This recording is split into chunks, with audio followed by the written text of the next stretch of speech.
Good to go.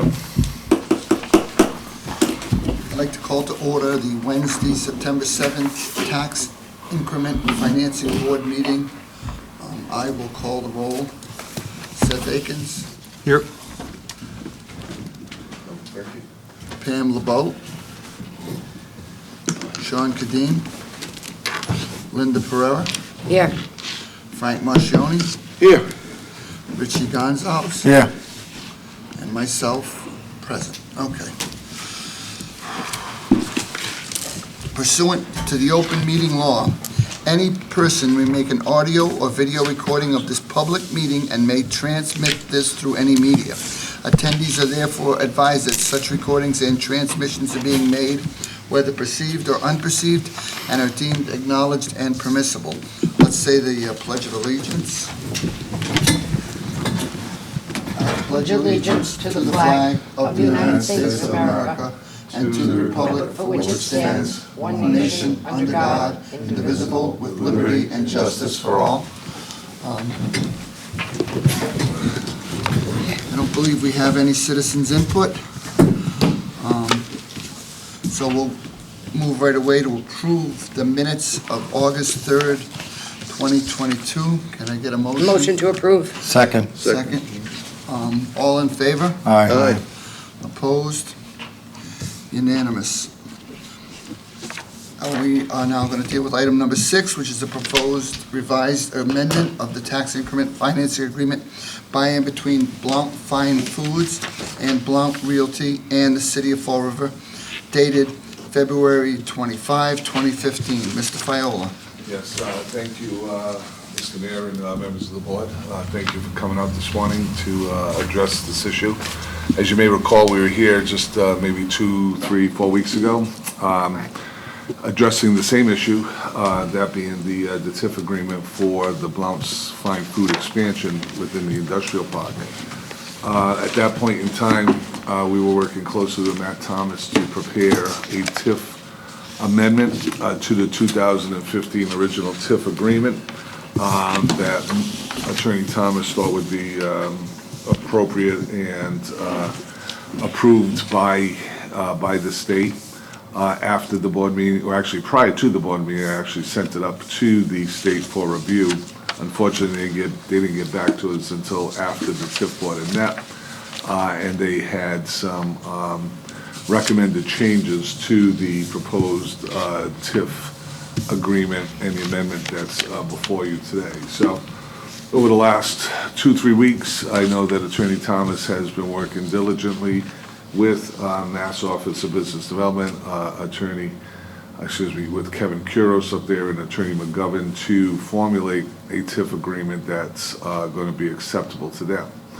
What you have before you today is the product of those discussions, and essentially it is a little bit different in the sense that Blount already has an existing TIF on its building. And so when you amend the TIF, we had to take into account the existing TIF in a format that was acceptable to them. The previous format that we submitted, I thought was acceptable. Attorney Thomas thought was acceptable, but they wanted something a little bit different. So essentially, we're not changing any of the terms of the previous TIF amendment, but what we are doing is incorporating a little bit of the remaining value of the TIF agreement into the schedule of values that's before you today. So the length of this amendment goes from FY23 to FY34.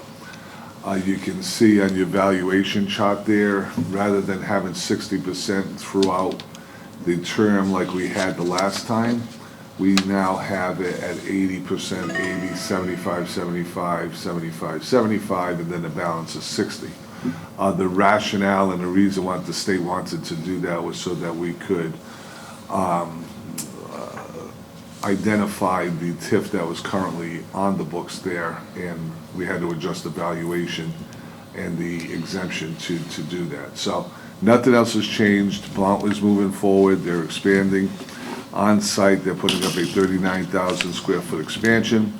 They're going to create and retain an additional 70 new jobs within 7 years.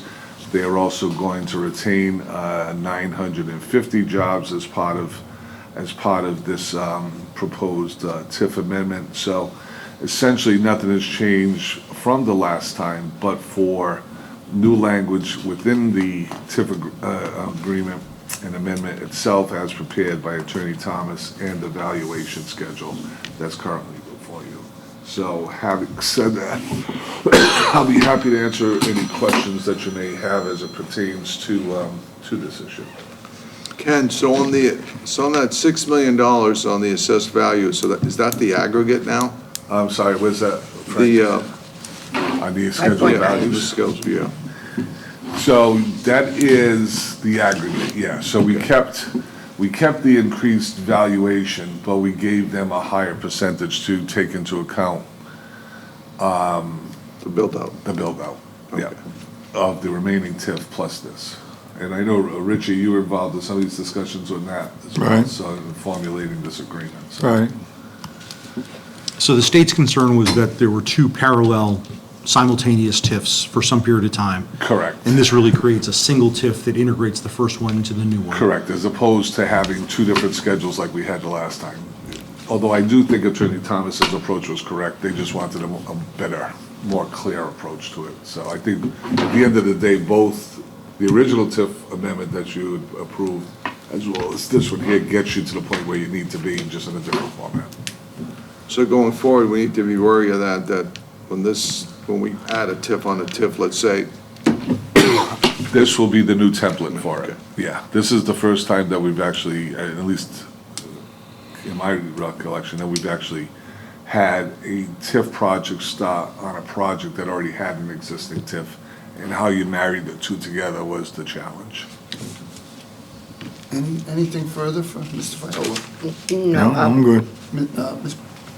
Councilor Pereira? I think that I can understand why the state just wants everything basically on one sheet. Correct, yeah, And yeah, it makes, it makes sense for their bookkeeping, correct. and it makes sense for us as well. And then That's going to they- be the new format that they use. Right, and the urgency here, and the reason we called you back so quickly is we have to get this before the council on Tuesday for Right. approval, because their full package goes to the state for approval on the 22nd of September.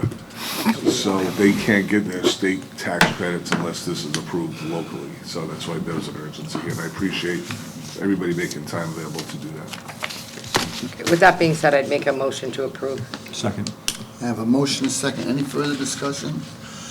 We'll do that on a roll call. Can I make one suggestion on that Sure. motion if I could? Mr. Viola?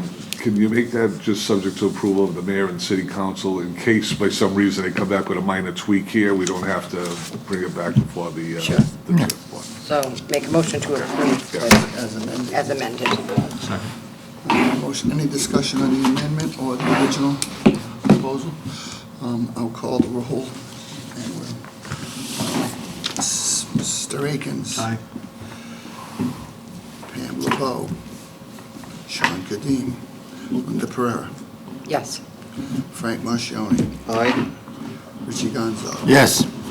And Paul Coogan, yes. Frank, you may want to abstain from this, just on this one here, 'cause we're representing Blount on this. Oh, yeah? Okay. Aye, I'd like to change mine, vote to So noted. abstain, please. So noted.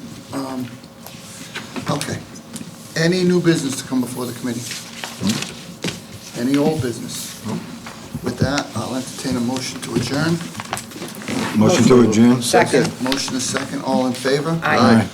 Opposed? None? Adjourned. Thank you all.